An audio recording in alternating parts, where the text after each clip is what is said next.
Do you guys still want me to do this?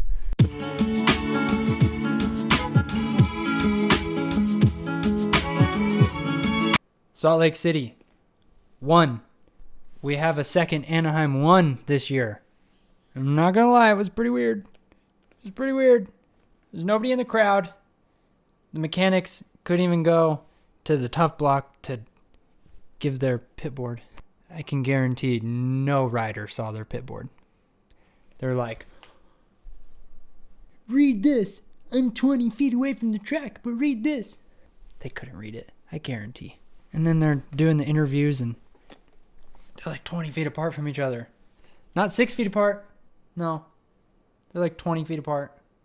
But hey, at least we have some racing again. And that racing was okay. I want to talk about the track, I think, mostly today because I'm really interested to see how this plays out. Being in the same stadium for the next 6 more races. Yeah. This one, Salt Lake City 1, is a little different than the rest of them are gonna, I think, be. Because it was during the day. It was super hot. They tried putting a lot of water down. Practice was pretty much muddy. But man, did it get dry. And if it gets dry like that for the rest of the races, one thing is for sure, by the last one, these guys are going to have their bike setup pretty well figured out. Although the track layout may be different, the dirt is going to be the same. So it might not get as dry on Wednesday. Might not get as dry, but I bet it does. And that's going to favor Tomac because he was pretty unreal. Although Webb did kind of keep up with him. But I'm getting ahead of myself. I got to talk about I got to talk about 250s first. McElrath and Sexton. Nobody can keep up with him. Nichols might be able to. We didn't really get to see what he can do because he had problems right away. Glad to have him back. I like Nichols a lot. If you didn't know this, I raced against him a ton when I was younger. Him and Pierce Brown. Kid was in that first lap, pile-up, crash, whatever you want to call it. He was in pretty much last. I think he was in like second to last. But he caught up to fifth. How far was he behind Martin? This kind of seems like he was right behind Martin. He was the last one to not get lapped. How ridiculous is that? 5th place. They lapped up to 6th. That's what happens when you have a football stadium layout and the lap time is only 41 seconds. 42 seconds. You lap up to 6th place and you do how many laps? 22 laps. If this was the old style of Supercross, that's more than the 450 class would have done. They would have only done 20 laps. They would have only done 15.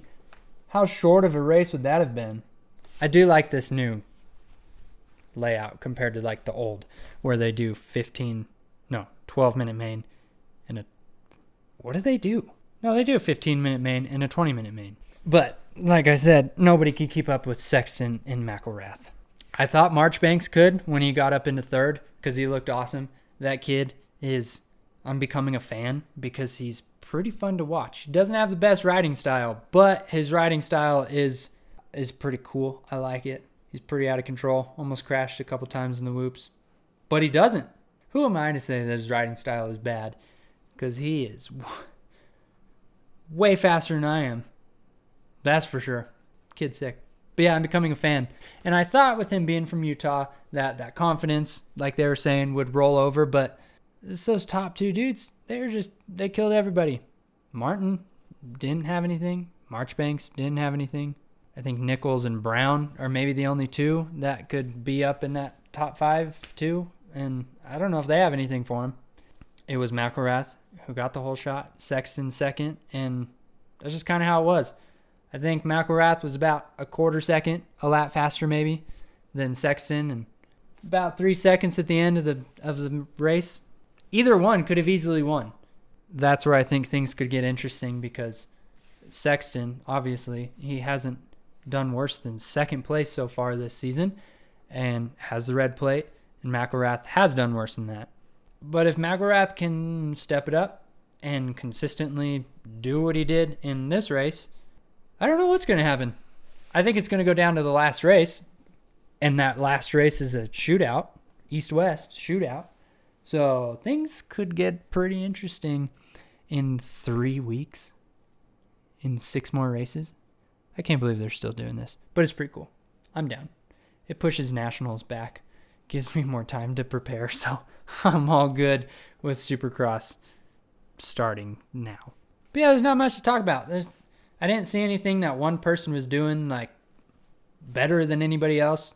Sexton and McElrath were just doing everything better than everybody else, and how much faster were their lap times? So McElrath was 0.2, so about a quarter second faster than Sexton in his fastest lap. And then Sexton was half a second faster in Marchbank. So nobody else had anything for him. And yeah, they're the 2 top dogs. There's nobody else that's going to win this championship in the, what is this, East Coast? I think it's East. It's definitely East. I think their battle's going to go till the last race. But we'll find out. And now it is time for the 450s. 450s. What happened? Baggett, whole shot. Brayton was in second. And I think it was Tomac, Webb, and then Roczen eventually got up into 5th. It took him not very long, but he eventually got into 5th. Okay, just real quick. It's the morning of the day that I uploaded this. I'm editing right now, and I can't believe that I missed this, but I didn't even mention Cincerilla's crash when I recorded this last night. I mean, they didn't really show it, so I don't really know what happened. I mean, he just got sketchy in some way in the middle of the rhythm section, crashed, not very hard, but then Tomac ran over his bike, and then Webb ran over him. I'm sure that didn't feel too good. But I think Kawasaki came out and said that he's like, all right, he's just a little banged up. I could be wrong. So hopefully he is just banged up, and he will be out there on Wednesday for the next one. It would have been interesting to see if he had the speed to keep up with the top 3 guys. He probably would have. He's Adam Cincirillo. But these rookie mistakes, they're still kind of piling up on him. It's all right, though. He is a rookie. He'll learn, I think. I can't believe I didn't even mention it last night. So I just wanted to make this real quick. Back to the other one. So then Baggett was pulling away from Brayton. Brayton was kind of holding everybody up. And then it was the top 3 that were battling it out. Where the balls are the results from that one. I just wanted to look at lap times. I'll get to that in a second. Yeah, we got to see the three dudes battle it out. Webb, I think, wanted to be more aggressive on Tomac, but he rode just fine. He was nice and clean. I mean, his pass on Tomac was aggressive, but clean. How many times am I going to say clean? It kind of made Tomac bobble a little bit. Made Tomac bobble a little bit. Roczen got by, and then Tomac had a sketchy moment, and his foot came off, and he didn't really get that close to Roczen. But yeah, so then it kind of got flipped, and it was Webb, Roczen, Tomac. They all got by Brayton. Am I getting ahead of myself? Yeah, because then Webb passed Brayton. Tomac got back by Roczen. And then, no. Tomac got back by Roczen. Then Webb passed Brayton. And then Roczen and Tomac both passed Brayton pretty much at the same time. And then they were in second, third, and fourth. And then Tomac got back by Webb. Anyways, they all got around Brayton, and Tomac got back by Roczen and Webb at some point. I am very confused right now. Then Tomac put the hammer down, got a little bit of a gap on those two, not too much because Webb kind of stayed right there. Did get a bit of a gap on Roczen. Roczen couldn't quite hang with those two. And then they all caught Baggett, and Baggett went back, and Baggett didn't look good. I mean, even Davalos on Team Tedder, KTM, passed him. I don't know what's going on with that. It seems like Baggett this year has had a fitness problem, which is weird because that's like what his what he's been good at most of his career is that he's been in really good shape. So I don't really know what's going on with that. Yeah. I got by Baggett, and then, yeah. And then, all right, then Tomac he looked like Tomac. I guess there's two different Tomacs. He looked like the good Tomac. This track was made for him, though. Me personally, I would absolutely hate this track because if I don't get traction on my front tire, I suck. But Tomac, he doesn't care if he gets traction on either wheel. And this track was slick. Like, I think this was probably the slickest so far of the year, if I was to guess. I can't even remember. It's been too long. I don't remember what the other ones were like. But this one was pretty bad. That kind of sweeping left, the first corner. The first corner after the start that they go through every lap. Everybody was kind of just tiptoeing through there because I don't think he got any traction whatsoever. But Tomac, I don't know how he was able to do this, but he was like really sliding through the corner. It was pretty dope. But then somehow, on the spot of the track where you get zero traction, he was somehow able to get traction to wheelie over that first little single and then do the next section all fast. Nobody else could do that. Everybody else was like, I just got to get through this corner. Let me get my bike straight. Okay. Which, that's what I would do. I hate flat tracking. But Tomac, he's like, that's what he does. He slides. He flat tracks through every corner. I'm pretty sure that there was no ruts in the corners because Tomac was just blowing him out. Probably not. But that is his riding style. He likes to slide, which is pretty crazy because that's exactly what Villopoto did. And, like right when Villopoto was done on Kawasaki, just done racing in general, Tomac was next. And they have pretty much the same riding style, which is crazy. Tomac is gnarly. But surprisingly, Webb was only 3.7 seconds behind at the end. They showed Webb, and he looked awesome. I really like Webb's riding style on this KTM. When he was on that big old boat of a Yamaha, he was way too small for it, and he did not look like he does now. I personally think KTMs are kind of made for smaller people. I rode a KTM for a long time. I just switched to a Honda, and I feel like it fits me so much better. I am 6'1", by the way. I'm big for a dirt bike. And when I got off of like Husky, KTM, whatever, I realized, they kind of seem like they're made for small people. And now when I see people either go from a different bike to a KTM or a KTM to a different bike, they either look comfortable on the KTM and then they look small on other bikes, or they look comfortable on other bikes and then they look big on KTMs. Chad Reed is not a big dude, and he looks like he's pretty comfortable on a KTM. Webb is tiny, and he looks pretty comfortable on a KTM. Baggett looked so small on a Suzuki, he got on a KTM, he almost looks big, which is really weird. I don't know where I was going with this. Webb looks awesome on a KTM. He looked like he did on a 250, and I'm pretty stoked about that. And then Roczen, I feel like you can almost tell when he's not quite comfortable because his riding style is not the picture-perfect riding style that he does. He starts to ride almost, it looks like, I just had a light die that was on top of my camera, if you noticed that or not. He starts to ride almost, it looks like he's a little duck-footed. His back's not perfectly straight. He kind of rides like I do, kind of hunched a little bit when he's not comfortable. And when he is comfortable, he's got those toes sucked in nice to the bike. He's got a nice straight back, perfect attack position, and he is super gnarly. But tonight, he didn't quite look like that. And I feel like that's just being a rider in general. That definitely happens for me. I'm sure it happens for you guys. You start to get tired. If you're not feeling it, you start to fight the bike, and your technique goes down. And that's what I felt with Roczen tonight.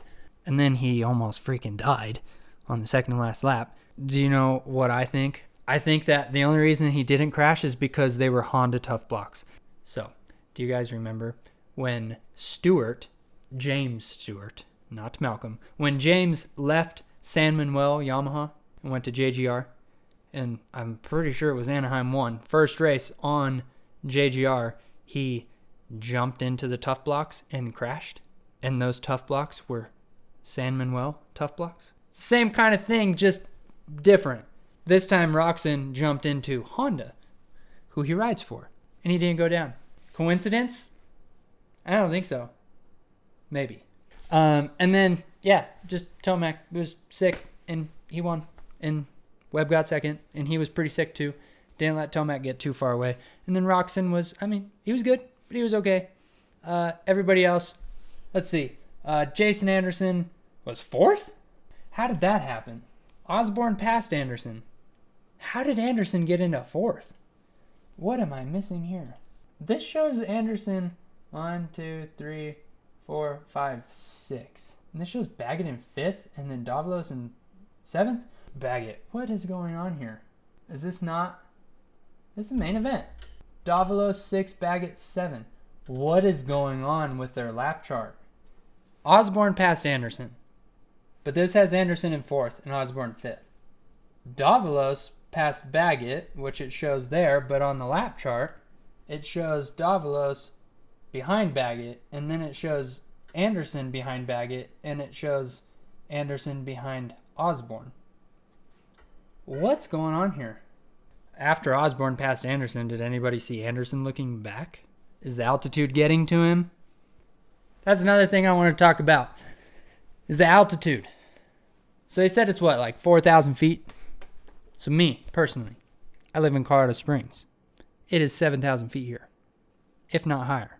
So I don't know what it's like to go from living at sea level or lower elevation and coming up. What I do have experience with is going down. And do you know what I feel? I don't feel any advantage personally at all. I go down and it's hotter, it's more humid, but I don't feel any benefit, any advantage when I go down in elevation. I don't know. I did live in Texas for a couple years because I went to school there, and then I would come back up here, but I don't really ever remember feeling like altitude sickness, short of breath whenever I would ride. But you're supposed to acclimate in a couple weeks. And they were talking about some of them were staying in Park City, which is higher in elevation. It's like actually here in Colorado Springs. Then those guys should get the benefit of being at higher elevation and then going down to 4,000 feet. So we'll see if that does anything. Maybe Tomac did feel much better than everybody else. And once everybody else gets acclimated, maybe things will be different, but maybe not. I don't know. Me personally, things wouldn't be different. But I want to know your guys' experience with elevation changes. I don't really have anything else to say. Oh yeah, I was going to look at lap times. Tomac about 4/10 faster than Webb, Roczen, and Anderson. So yeah, he was definitely faster. He was a lot faster. But yeah, slick track benefited Tomac more than everybody else, I feel, because that's his type of a track. Altitude might have benefited him, and we'll see what the track is like in these upcoming races, because with it being later in the day at night, it might not get as dry. These guys will be tweaking their bike setups every single week, or every half of a week. And their bike setup by the end of this should be just freaking spot on, because the track's not changing. It is changing layout-wise, but the dirt's not changing. So it should always pretty much form the same. And that's all I have to say about this. Let me know if you guys want me to keep making these, because the original reason that I made these was because I just didn't have anything else to do and I wanted to make some videos. So I did these, but now I'm making videos, so I don't have to do these. But if you guys want them, I will do them. I will do them. I know a lot of people subscribed for this, and we are so dang close to 1,000, and I cannot believe that. Every single one of you, 900 and what I'm at, 59 subscribers right now. I love each and every one of you. This is not something I thought when I started, 3 years ago, doing a vlog when I was in Australia. This is not something I thought I would ever get to, is 1,000.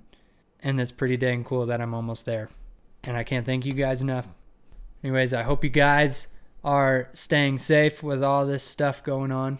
all this craziness in the world, especially my Denver peeps, my fellow Coloradans. Whether you're out protesting or not, whether you're out on the other side of it like my brother-in-law is with the police, I think there's good on both sides, and I hope everybody's staying safe. And with that, I'll see you guys in a couple days, I guess, because it'll be Monday when this goes out, and there's going to be another race on Wednesday, so holy crap, this is crazy. Supercross 2 times a week. Crazy times, dude. What the heck is going on with 2020? But I'm going to go ahead and go. So, hope you guys enjoyed, and I'll see you in a couple days. Bye.